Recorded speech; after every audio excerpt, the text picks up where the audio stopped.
You are listening to the Why I Love Disney podcast. In this episode, we discuss the recent announcement that Bob Chapek has been named the new CEO of the Walt Disney Company and the reaction that some Disney fans have had to the big news. Are you ready? Let's go. So, David, where were you when Bob Iger stepped down? I was working. I was actually...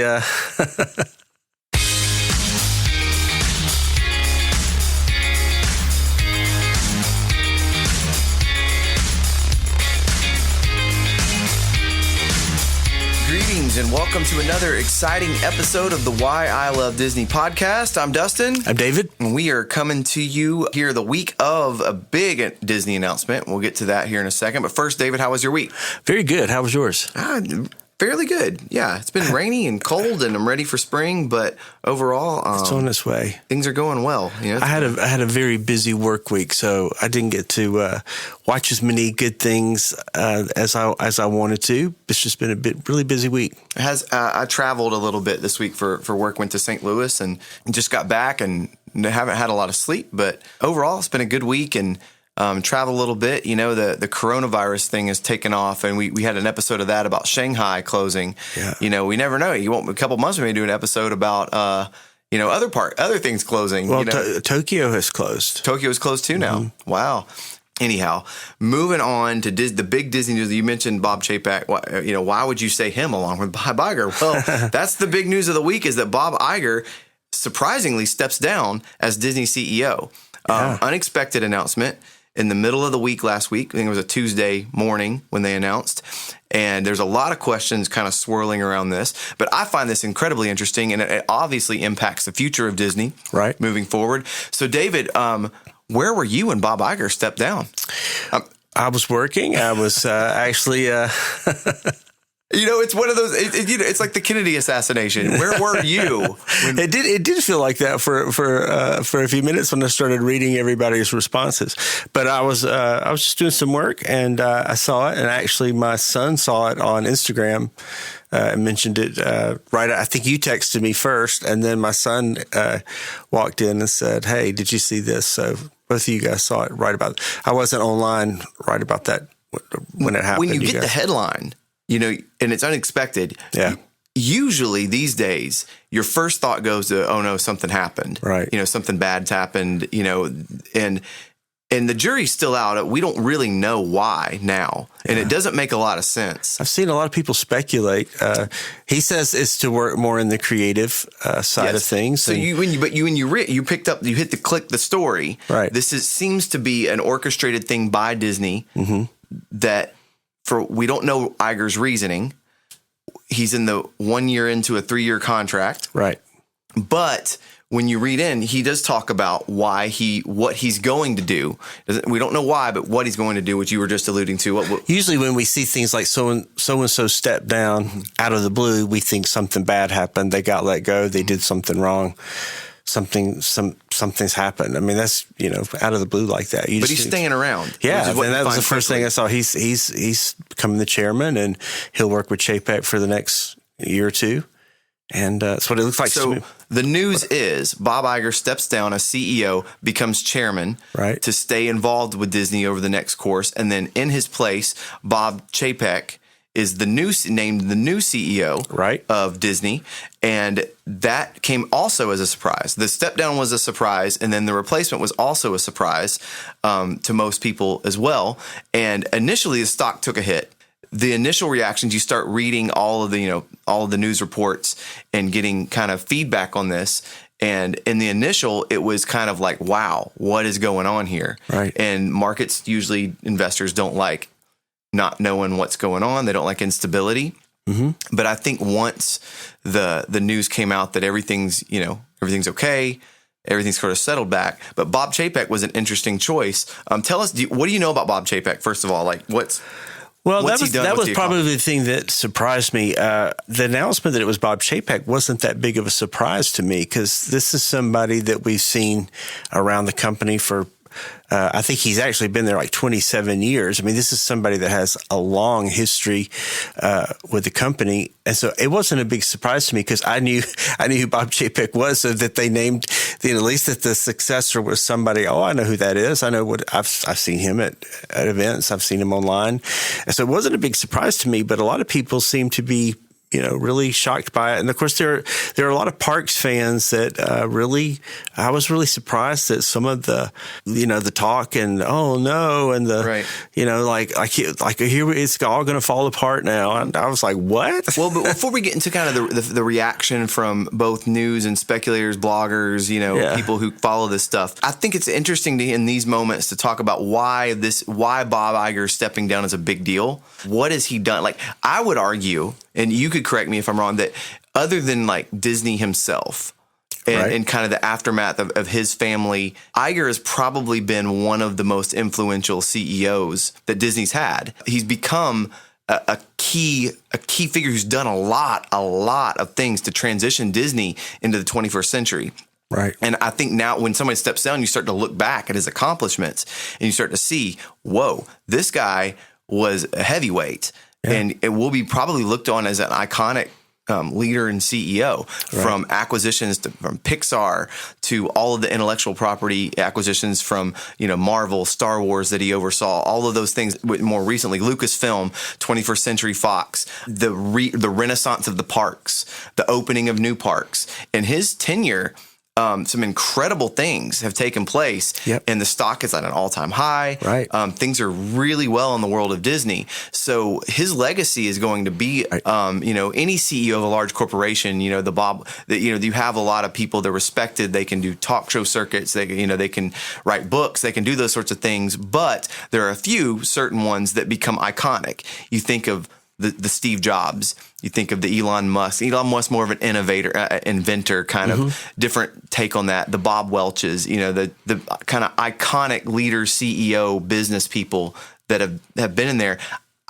Iger, I think, is entering that realm. That may be a controversial statement, but I feel like he is, with his accomplishments and now kind of his control of this whole situation and of this large corporation, and Iger's very much in control of what's happening, shows his influence, how it's grown and how his kind of fingerprints are all over Disney right now. Right. And nothing really happens without him signing off on it, even still. And that's a huge statement. So when a guy like that steps down, you don't replace that. Right. Things are different from going forward.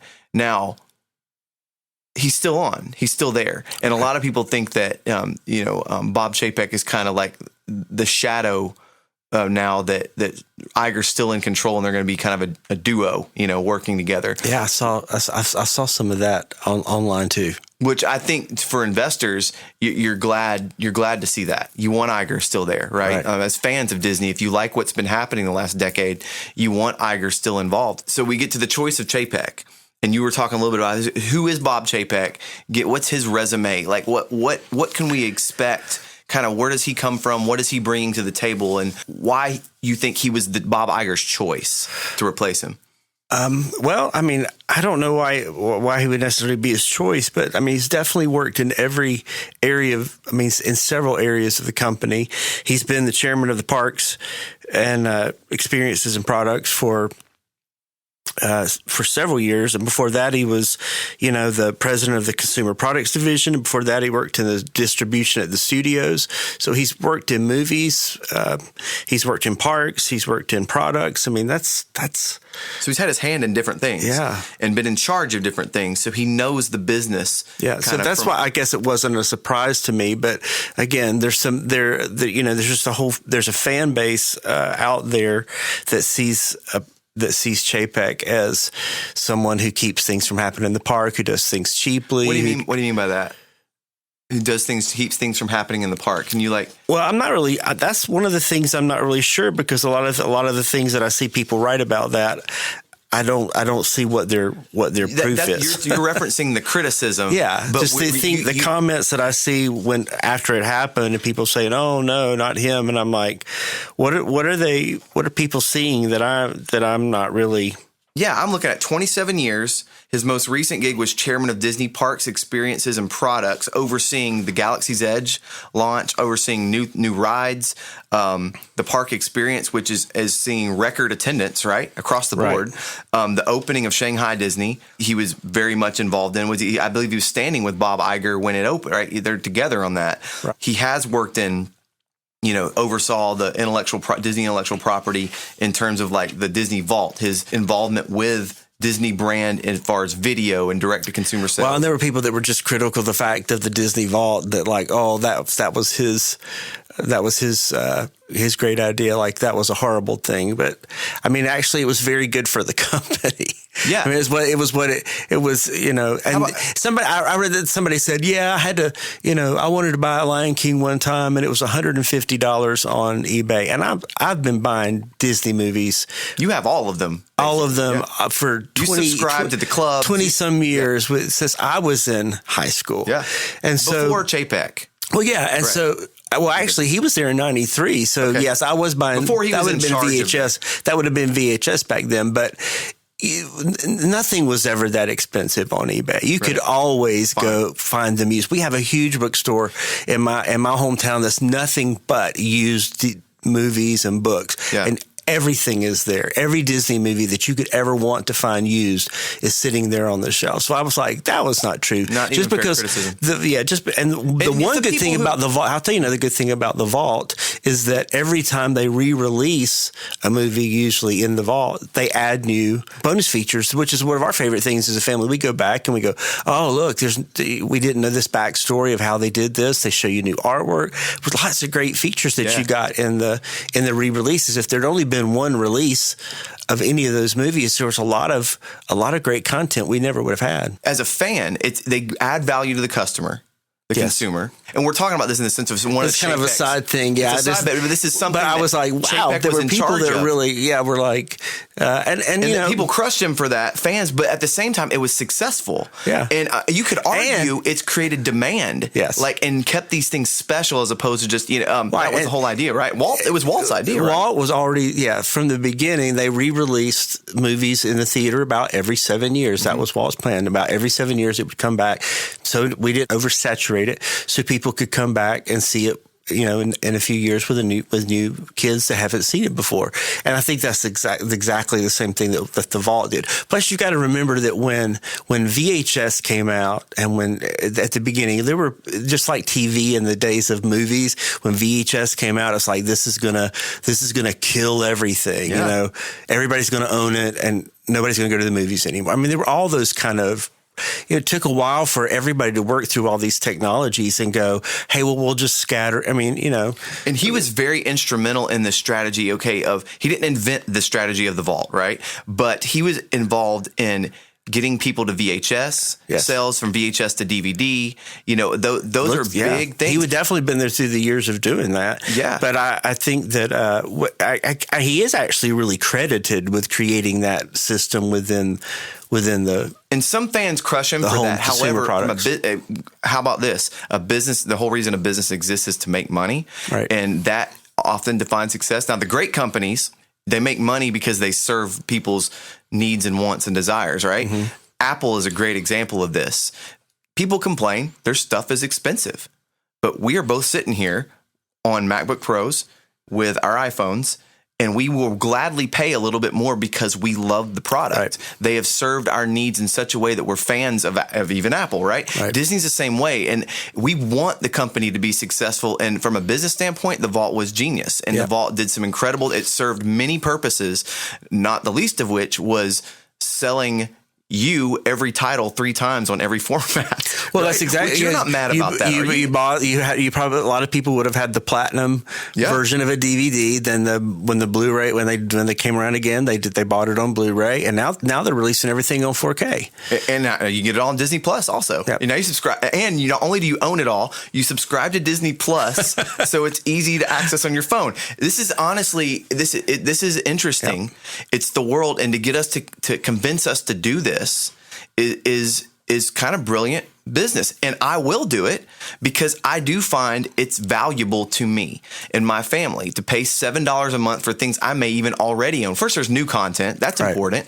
But that I can log in right now on my phone and watch whatever I want to watch. That's it's the world is changing. Now, that's not Chapek. He's not part of Disney Plus and the streaming thing. That actually was a guy. One of the controversies is, Kevin Mayer is in charge of the direct to consumer, kind of seen as the future of the company. The future of Disney's revenue growth is not going to come from parks. It's going to come from intellectual property and streaming, and kind of what they do with Disney Plus is sort of seen as the kind of the cornerstone of the future of the entire Disney business. And their acquisition of Fox and Lucasfilms and all of these things has to do with this new world we live in of streaming and unique content. Content, they say, is king, right? That they're actually moving forward. So this guy named Kevin Mayer, who was in charge of this, was sort of, a lot of people thought he would be the next CEO. And he was not the CEO. And that's added a bit of conversation and I won't say controversy, but speculation as to why is this move best? Would it have been better if they had picked Kevin Mayer as CEO? Have you read anything about that? And what is your kind of take around those things? What do you know about Kevin Mayer? I really didn't know that much about him. I mean, I knew the name just from the reading about Disney Plus early on, but I mean, what I had seen people say, like, he hasn't been in worked in as many areas of the company as Chapek, so that makes sense. He's really focused on one thing, and he's done a great job at what he's doing. So maybe it was just that he didn't have as much experience in as many areas as Chapek. I think, and that's kind of conventional wisdom, I think, and I've read a lot about that in this. There apparently was a lot of people in Disney kind of rooting for that. You hear rumors and anonymous sources and things. I don't know how much I trust those, A, and B, as a business. Okay, if I'm sitting on the board and you're kind of crown jewel property of Disney Plus is just launched. It's brand new. It's going great by all accounts. There's some production delays and some things on new shows and some problems but it's in the midst. It's in the infant stages, and it's this wild success. And you want it to be. And people are saying this is the future of your business. Why would you take the guy in charge of it and go put him somewhere else, even above it? You want this guy right here doing what he's doing, and that's interesting to me about the timing of all this too. That Iger would step down now as opposed to ending his contract in 2021. That I think maybe played into why it was Chapek now. And I don't know what Iger's. It could be health related. It could be. We're speculating. We don't know. It could be 1,000 different things. I saw lots of speculation. And you could. And there may end up being more news out about this in the coming days. But for right now, whatever, he may want to spend more time with his kids or his grandkids. But he also may be looking for a partner because he's still really involved. There could be a lot of reasons. But if you were going to had to make this decision right now, Chapek to me also looks like a really definitely qualified, but a really good choice. One of this was an article that I had read. It said Chapek has been controversial figure to Disney park enthusiasts who feel that Chapek is more concerned with maximizing profits than maximizing guest experiences. That was a quote from an article, maximizing profits. So it's kind of like, that's when I said doing things cheaper than people want to see. There's a lot of people, there's also a lot of criticism that he's putting IPs, like putting Guardians of the Galaxy into Tower of Terror, things like that, bringing more IPs into the park. A lot of Epcot fans that don't want characters from movies coming into Epcot. That's changing the face of the way Epcot's always been. This is a good conversation too, because we're talking about kind of curmudgeon behavior, negativity. That anytime we're now in a world where everybody gets to voice their opinion, we're doing it right here on this podcast. Social media, there's bloggers, there's people, everybody can give their opinion. So if you're a traditionalist and you like the park the way you remember it, when they put Star Wars characters in there, when they put, when Bart Simpson shows up, You know, I've asked you, we've talked about this on the podcast before. Like, what are your thoughts as someone who's grown up with Disney about these new things? And I think both of us as fans are excited about it growing and about it being done with excellence, right? I understand for the fans of Epcot that really love the original vision of what Epcot was in the 80s. Even though it was not what Walt originally intended, but that loved that it was about the future, that it was looking forward, and it wasn't about any Disney characters. It was kind of its own thing. So I can understand if you've loved Epcot, I can understand that crowd not. But the thing is that they're so. I mean, even the animated movies, there's so many characters now. You can't squeeze them all into Fantasyland. I mean, even Disney characters. Yeah, they can't get all the Disney characters in one place. There's no way. There's not enough real estate to highlight even all their princesses that they have to. They can't put every princess in one spot. They're going to spread them out. That's just the way it's going to be. So it doesn't surprise me because there's still. You think about how many, even from the new movies, how many characters you don't ever see in the park. Let's not get sanctimonious about all this anyway. Right. Mickey Mouse is an original Disney character. Cinderella is not. Right. You know, Peter Pan is not. And Mickey's just finally getting his first ride in. Exactly. You know, Disney has been acquiring properties, intellectual, from Rapunzel to whatever, for just acquiring these old stories that belong to no one, really. Right. And they've always done it. Walt did it. And we encourage it. So to look back and say, well, this is Disney and this isn't, you know, is interesting. Let's say I'll just say interesting, even though I disagree. I think the new things are great, and I think it's great for the brand. Honestly, what do you want for the guy to do? His jobs are to make the parks better and to grow the park business. And so what does he do? There's more parks now. There's more attractions. And what else? The way it's all measured by, attendance is at all-time highs. Right. Well, the other thing that I guess, I mean, again, when you hear, okay, they're turning Tower of Terror into Guardians of the Galaxy, and I'm a huge fan of Tower of Terror. I love the Twilight Zone influence of it. I've done the Guardians of the Galaxy version at Disneyland. It's great too. They're both fun. I love both. Twilight Zone is not. That's not really a Disney property, and so but that's what some people like. That the things are different. That they're out of the box. Some people just don't want anything to change, right? And you know, we try to be sympathetic to that, and I understand. But at the same time, like what I was going to say, crushing Bob Chapek. Yeah, what I was going to say. When I find out that they're going to convert that to Guardians of the Galaxy, I'm not going that Bob Chapek. He came. Who does he think he is? There are huge teams of people working on projects like this. You know, there's all the Imagineers, there's all the artists that people are. No one. I wouldn't think any one person is.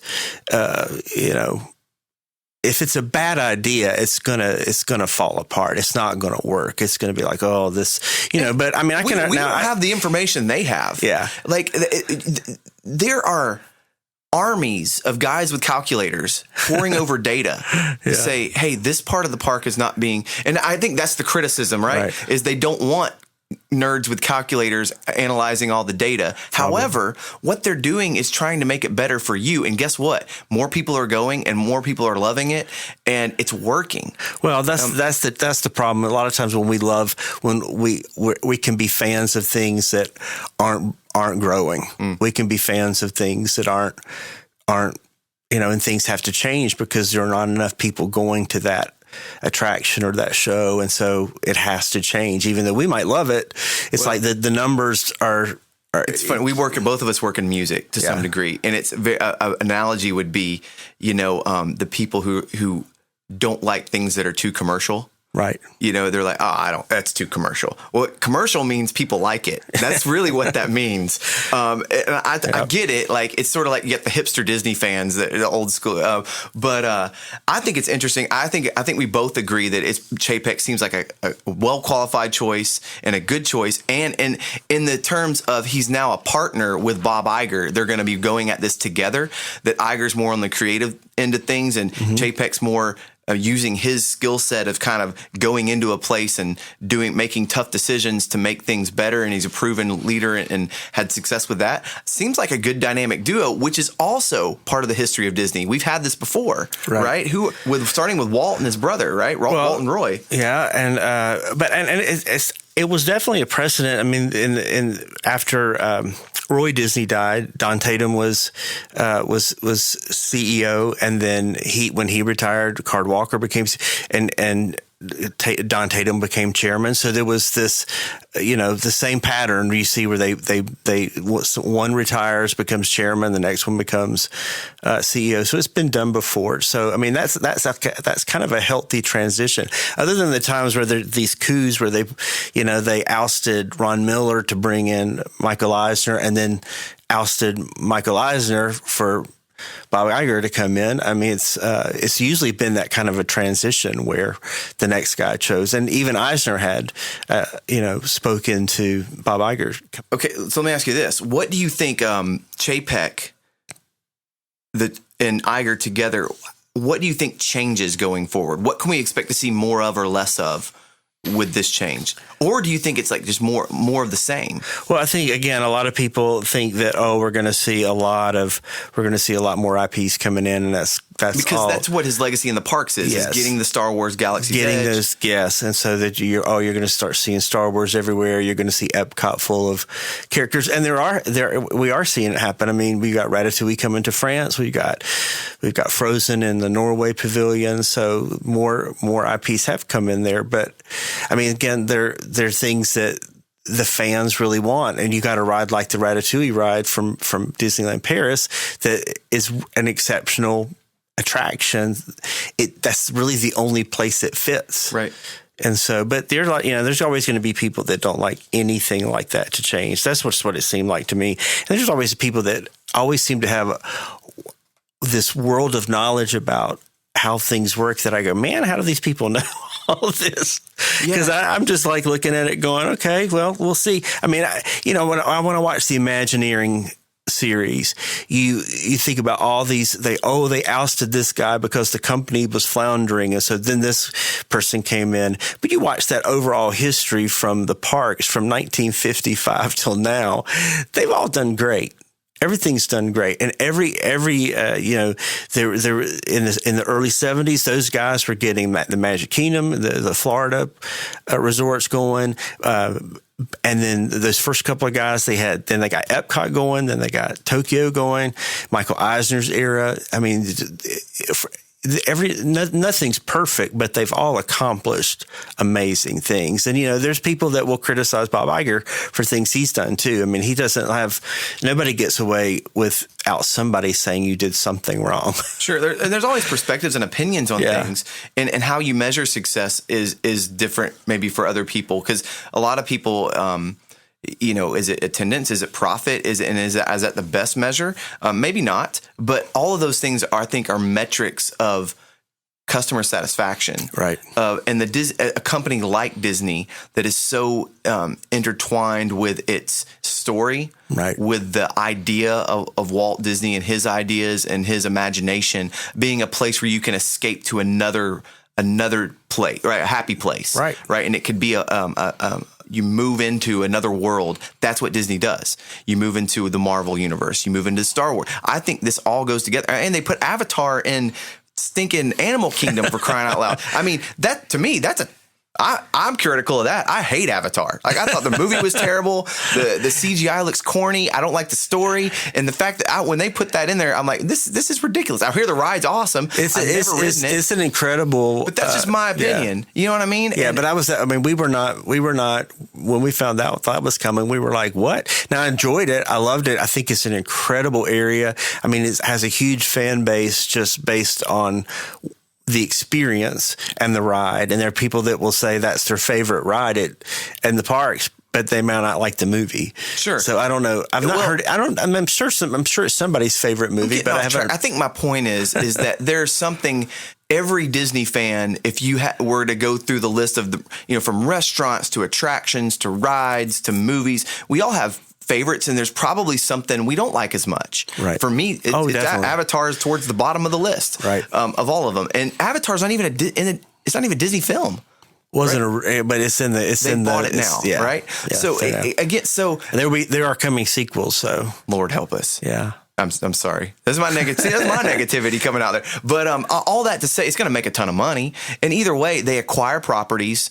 Right. It may not be Star Wars, may not be your thing, but man, it's worked, and it's worked for a lot of people. Right. And Disney's great at that. And Chapek's been a big part of that for 27 years. And I think this makes a lot of sense, and I'm excited to see kind of where this goes. We'll see. I think there's probably more to the story that's going to come out, more news around kind of why Iger did this, because he's given an interview to CNBC the day of the announcement, but it was very corporate, kind of stay with the talking points. I'm still on board. This is everything we've just talked about here. But I'll bet over the next year, when he gets towards the end of his contract tenure, I don't know how long he stays on as chairman, that he's going to do an Oprah interview or something where we're going to find out, there's probably more to this decision. You might be right. It could just be you get to a certain point in your life and you're like, what do I love to do?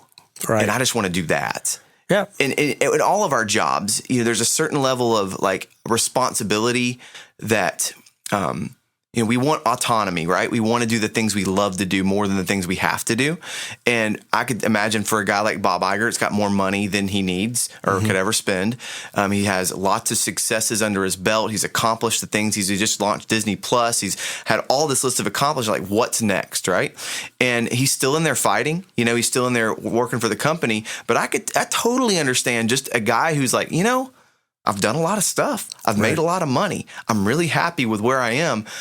And the things I love are working on creative things or these projects, my things. I want to know what the creative thing is that he's working on. Like, what does that mean when he says I'm working on creative? I took it as maybe he just loves that part of it. Right. But he's not able to devote his time to it as much. Yep. I doubt he's going to write a movie, a screenplay. Although, wouldn't that be hilarious? I want to write my novel. I want to write my screenplay. It's probably not that, but I sense, and I can relate to and understand. I want to be more in control of the things I do from day to day, right, and less beholden to some obligations of my job, right? I think that's kind of a dream for all of us in a way, to do just the things we love to do and get paid for it, and to steer things and still impact people's lives in a positive way. And if that's what it is, I'm not a conspiracy theorist. I tend to, unless there's evidence, I'm not going to believe that his health is an issue or any sort of bad news. Right. I've seen both of those online. So that he was running for political office. Oh, he's going to run for VP, which I think that's probably the least likely. But you never know these days. But it's all an interesting story, and for Disney fans, I think this is one that affects everybody too. And I happen to be this is why I love Disney podcasts. We talk about all things Disney, and we understand there's probably listeners out there that want to hear us talk about Onward.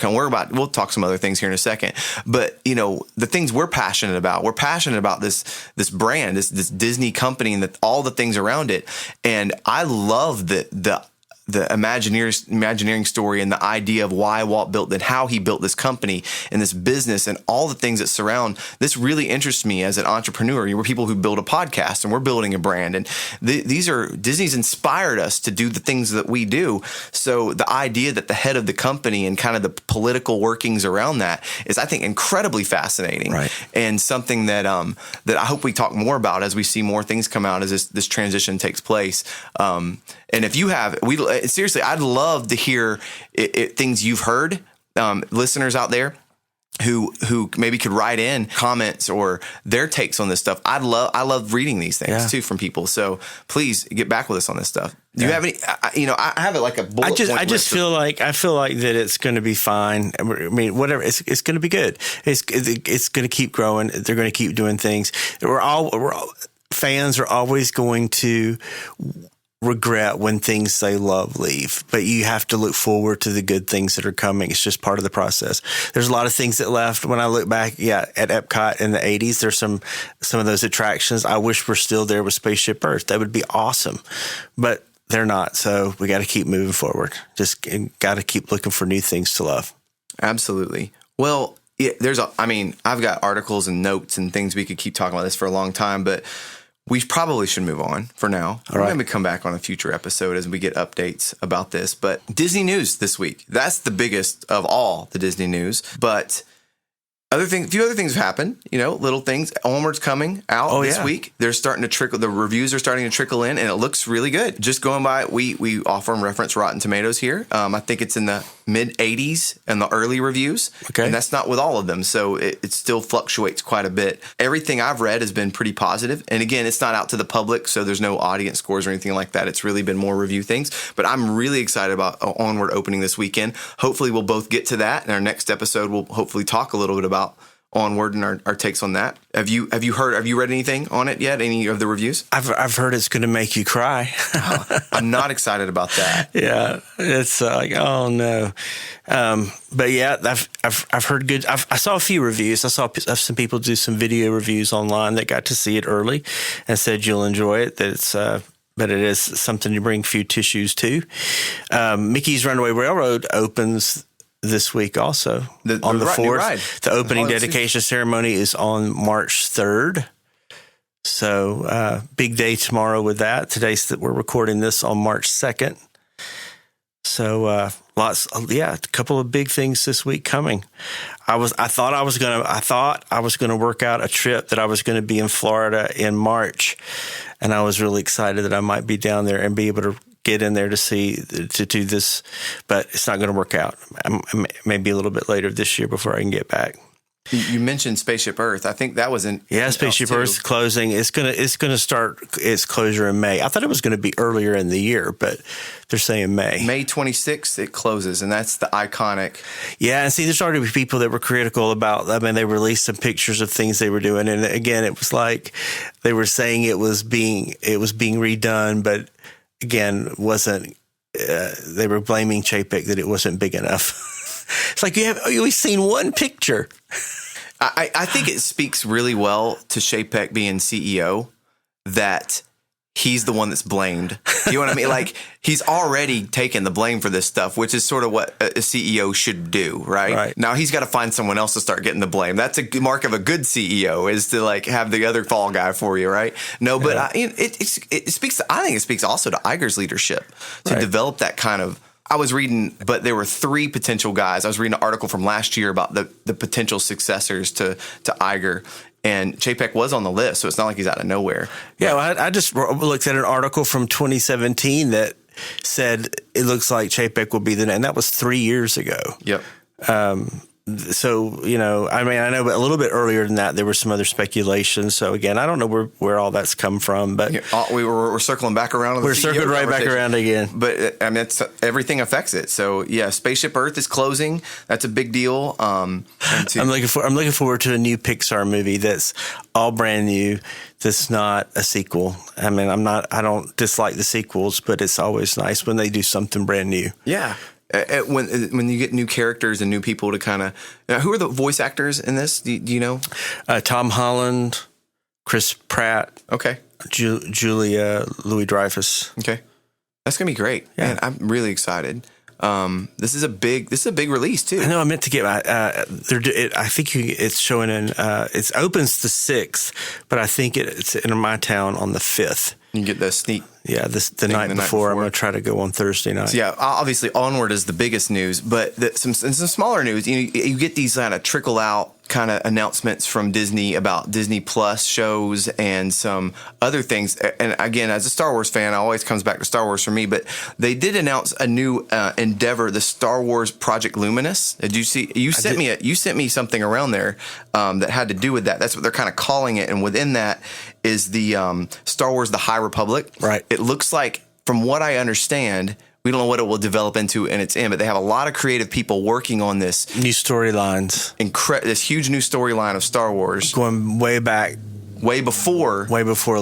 Way before Luke. And this could manifest itself. They're working with partners across the board from not just Marvel, but different entities.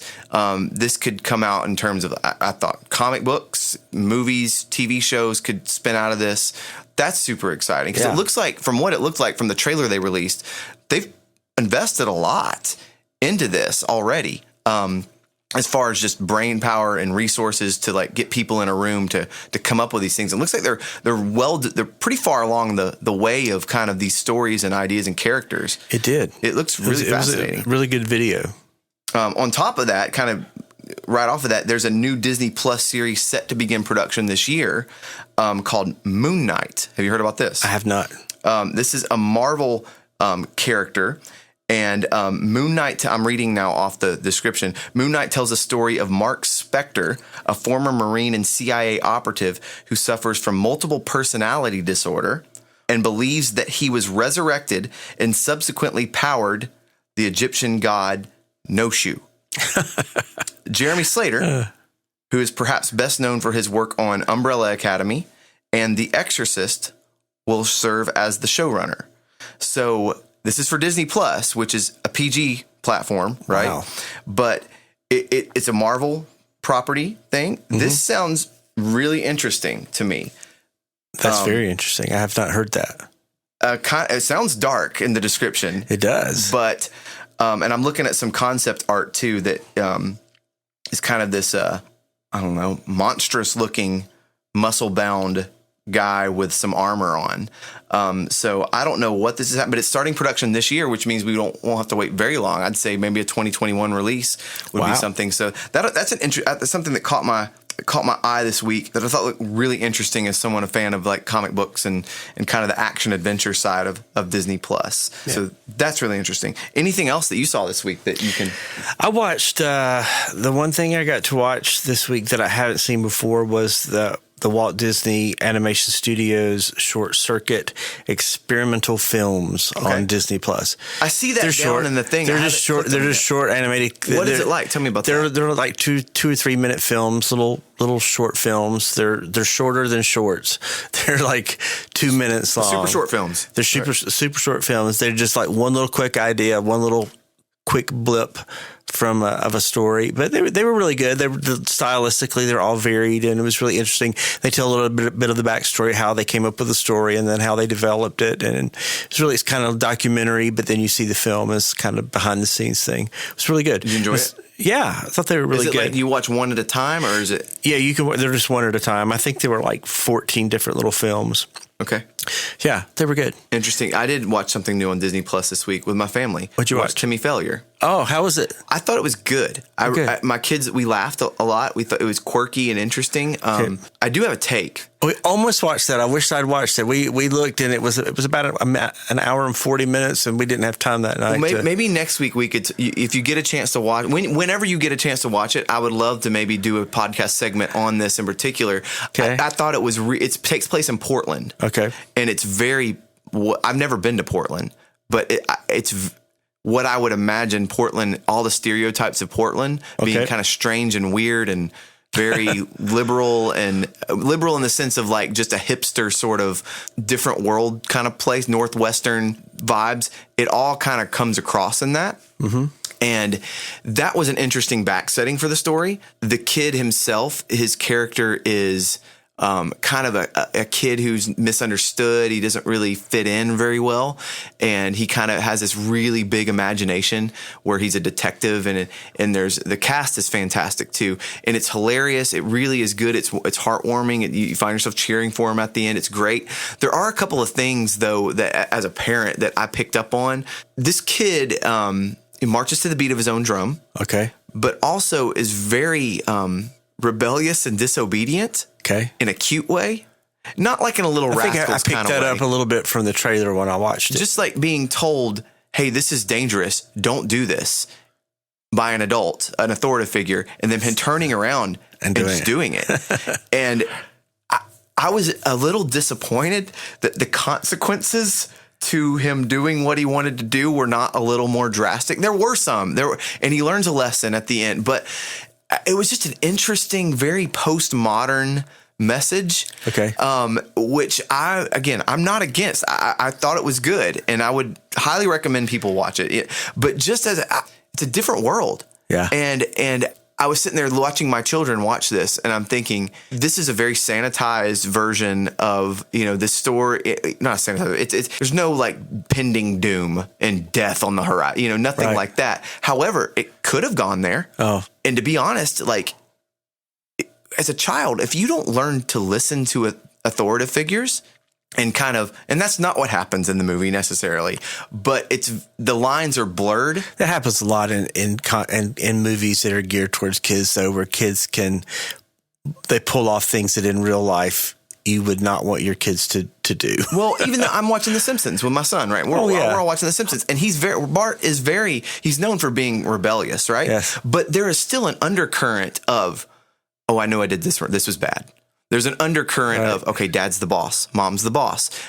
He breaks the rules sometimes, but he pays a punishment. There's a consequence to breaking the rules, and we all laugh at it, So that was the big, 30 years ago, the story was, you don't want your kids watching Bart Simpson because he'll be rebellious and he'll talk back to you. But if you watch The Simpsons, you see this dysfunctional family, and we laugh at them, and you see, but still the norms of kind of the pecking order of respecting your elders and kind of knowing your place is there. Timmy Failure you could tell it's made in the time we live in. And while I loved it, and while it's safe, and it definitely champions individuality, I think that's good. It is encouraging to kids who are different, and it tells you it's okay to be different. Okay. That's a great thing. It celebrates, diversity. I think that's a great thing. But I was a little bit well, you have 4 boys that are not too much younger than this character. One that is the age of this young man, of Timmy Failure in the movie. And it's a time where it's kind of pre-adolescent. It's that you're 5th grade, you're about to go into middle school. That's the age group he is. And he's scared about going to middle school. It's kind of the context of the movie, and kind of why he's acting some of the ways he's acting, and trying to figure things out. And so it's very relatable, and I think it very hits on some real stuff, and it resonates. At the same time, I want my kids to listen to me, and not because I'm in charge, because I see things that could hurt them. Right. There's one scene, and I don't want to give a big spoiler, but there's one scene in particular where they're on a field trip to a large dam. I don't remember which one it is, to this power plant, basically. Okay. And he leaves his group and ends up in a very dangerous situation that he's in because he directly defies his teacher, who is looking at him saying, don't do this. And he just does it because his imagination, the thing about it too, it's not like it's, haha, I'm doing this anyway. It gives you sympathy to the way he's thinking. Right. It's almost like the Joker. For little kids. It's sort of like, hey, let's try to understand what they're thinking here. And really, the rebellion is sympathetic. Okay. And you try to see it from his perspective, which is a cool, creative device. Granted, nobody gets hurt. It's safe. It's PG. It's on Disney Plus. Nothing terrible is going to happen. But it was just an interesting kind of thing that I didn't expect to see. So that would I'll have to check it out. I definitely think it's worth watching. And I would not tell parents, hey, don't let your kids watch. It's nothing like I'm not somebody like that anyway. It's a good movie, and it's worth watching. It was entertaining. Well, entertainment's changed a lot through Disney's history. So here we go. New perspectives. Did I sound like a fuddy-duddy? No, you sound like a dad. Okay. A dad of 4 small young guys. Yeah. I'd love for there to be a conversation around this. I'd love to hear other people's takes on it. And again, it's not a theatrical release, so I don't know who's seen it and who hasn't. But if you get a chance to watch it, I'd love to talk about this more and get your thoughts on this. I'll watch it. I have my kids watch Disney Channel. It was one thing we felt was very safe when they were kids. They're teenagers now, but when they were watching that, I never felt there was anything that really bothered me. But then after they kind of gotten older and were watching less, I heard the parents of kids who were younger than ours complaining that it had changed, that the kids were way more bossing the parents around, and the parents were a lot less intelligent and kind of goofball parents than the shows that my kids watched. I really didn't see that. So it's always changing. They're always trying to find new ways. And I think those shows, they always try to make the kid seem empowered and the teenager seem empowered. It's not exact. It's not very realistic. Right. Although it might be. Does life imitate art or art imitate life? I don't know. There's your question for the day. I mean, Disney has a ton of influence. I mean, a ton of influence. I mean, it's one of the biggest media companies, it may be the biggest media company that exists. And I give my kids free access to Disney Plus. Like, I just say I trust it. And I don't think that's a bad. I think it's a good thing. I still trust it. It's great, and there's good values that come out of this, and good moral lessons and things. But as times change, it's interesting to see, how even those subtle undertones shift. Right. And I think Timmy Failure is a really good example of that. Just how times have changed. Well, I will check it out. I'll look at it this week, and we can talk. I'll give you my opinion next time. Along those lines, a little bit, we're out of time. We should wrap this up. But, Lizzie Maguire from what I understand, they've talked about doing a series. Yes, I saw that. Launching that on Disney Plus as an original, which is a great idea. That's a winner. But there's some issues behind the scenes that, Disney Plus is PG. And I think, is it Hilary Duff? Is that who it is? Mm-hmm. Is lobbying to get it pulled from Disney Plus to over to Hulu. Oh, okay. And it seems like reading, nobody said this, but reading between the lines, it has to do with content. It has to do with, what the show is going to be about and how kid friendly it's going to be. And these are interesting conversations. What are they going to do to Lizzie Maguire? What is that going to look like? What is this show going to be? And or what kind of boundaries are they going to push? Right. And where does that land? Like, are they going to put? It doesn't make it matter. What that is and what they put on Disney Plus.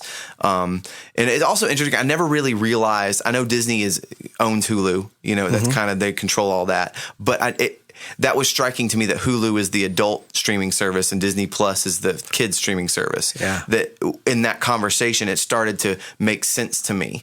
That's kind of how this is developing in a certain way. So that was an interesting part too. I had not heard that. So I knew the show was in development, but I hadn't heard about it. Yeah, my wife actually told me this week. She read that and said, "Have you heard anything about this?" No. And then I hadn't even thought of anything about it. Then I saw an article, and then the context of Timmy Failure and with I was like, why would she want it to go to Hulu? It didn't compute to me until we started talking about content and kind of disputes with where the story goes, and then it's like, okay, maybe that's why. Interesting. So all these things, man, tons of things. Keep just things to talk about, and I'm excited for next week too, because Onward will be out. Hopefully, we'll have seen that. We'll do an Onward episode, and lots of new things coming to talk about as well. Sure, there's more developments in the Bob Iger things, but for now, we probably should wrap it up. Unless you have anything else to. No, I'm good. You're good for today. Yes, we'll come back. Hopefully, come back next week and talk about Onward. Absolutely. So that's it for this week. We always, thank you for listening. We value your time. If we can serve you in any way, please contact us. Our website is whyilovedisney.com. Our Twitter account is whyilovedisney1. And get with us. Let us know. Let us know what you think. That is why we love Disney. We love talking about these things. We could sit for hours and hours and do it, but we won't today. But we would love to know why you love Disney. Please let us know. Thanks for listening, and we'll see you next week.